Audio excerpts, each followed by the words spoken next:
국민의힘 한동훈 대표가 29일 당 조직 재정을 관장하는 사무총장에 재선의 서범수 60일 불산 울주 의원을 임명했다.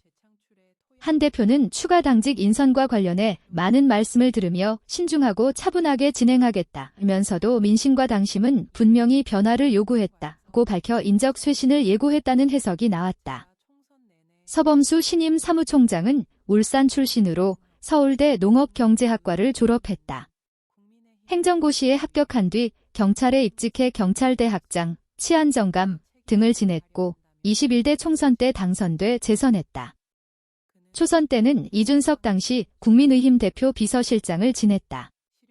통상 정권 주류 인사가 맡던 집권당 사무총장의 친윤 색채가 옅은 서 의원을 임명한 배경과 관련해 한 대표는 변화에 유연하면서도 어려운 일에 앞장설 수 있는 분이라고 했다. 한 대표는 앞서 당대표 비서실장에 박정아 재선 강원 원주갑 의원을 임명했었다. 국민의힘 관계자는 박 의원은 정진석 현 대통령 비서실장이 이명박 청와대 정무수석을 할 때 청와대 춘추관장을 지낸 인사라며 한 대표가 친윤 색채가 강하지 않으면서도 대통령실과 소통에 강점이 있는 인사를 염두에 두고 당직 인선을 하는 것 같다고 했다. 한 대표는 지명직 최고위원 1인, 과당연직 최고위원인 정책위의장 인사도 추가로 할 계획이다. 현 정점식 삼선 경남 통영고성 정책위의장은 지난 5월 황우여 비상대책위원장이 취임하면서 임명됐다. 검사 출신으로 윤 대통령 신임이 두텁다. 한 대표도 정 의장 인품이나 역량에 대해서는 평가하는 것으로 알려졌다. 다만 한 대표는 이번 전당대회 표심을 고려할 때 정 의장 교체가 필요하다고 보는 것으로 알려졌다. 한 대표 측 관계자는 총선 참패 후 치러진 전당대회에서 한 대표에게 62.8% 득표율을 보내준 민심 당심은 당의 강력한 변화를 요구한 것이라며 그런 차원에서 당직 인사는 백지 상태에서 시작해야 한다고 했다. 국민의힘 한동훈 맨 오른쪽 대표가 29일 국회에서 열린 당 최고위원회의에 입장하고 있다.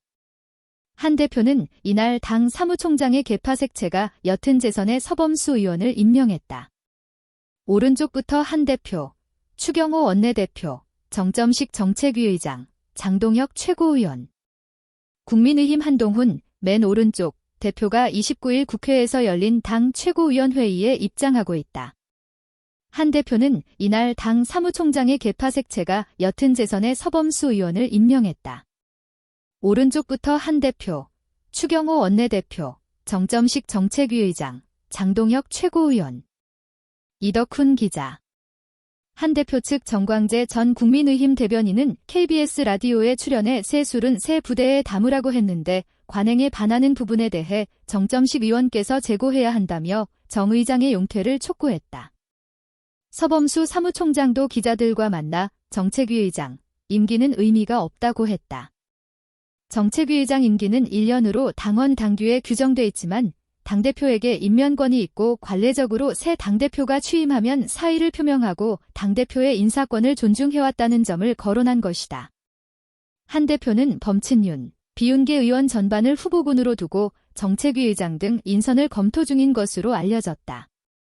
국민의힘 관계자는 이양수, 삼선, 김재섭, 초선, 의원 등 정책 전략 마인드가 있거나 비교적 젊은 인사를 정책위의장이나 지명직 최고위원에 임명할 가능성도 거론된다고 전했다. 반면 친윤계에선 정점식 의장 교체 시도를 한동훈 여당 세력 재편의 신호탄으로 보고 불편해하는 분위기다. 한 친윤계 중진은 정책위의장 임면권이 당대표에게 있긴 하지만 의원총회 추인을 받아야 한다며 불필요한 오해를 피하려면 정 의장 교체에 신중해야 할 것이라고 했다. 과거 주요 당직 인사는 한두 자리를 제외하면 논공행상 차원에서 당대표 경선을 도운 측근 의원들을 배치하는 경우가 많았다. 당내 주요 세력을 대표하는 중진들과 사전 조율도 이루어졌다. 반면 한 대표는 친소 관계보다 길 잘하는 사람을 주요 기준으로 삼고 세력 차원의 인사 협의는 안 한 것으로 알려졌다. 한 대표는 이날 여의도연구원을 여론 파악 기능 이외에 민생정책개발, 청년 정치 지원 등 3부문으로 분리해 운영하겠다는 뜻을 밝혔다. 박수찬 기자.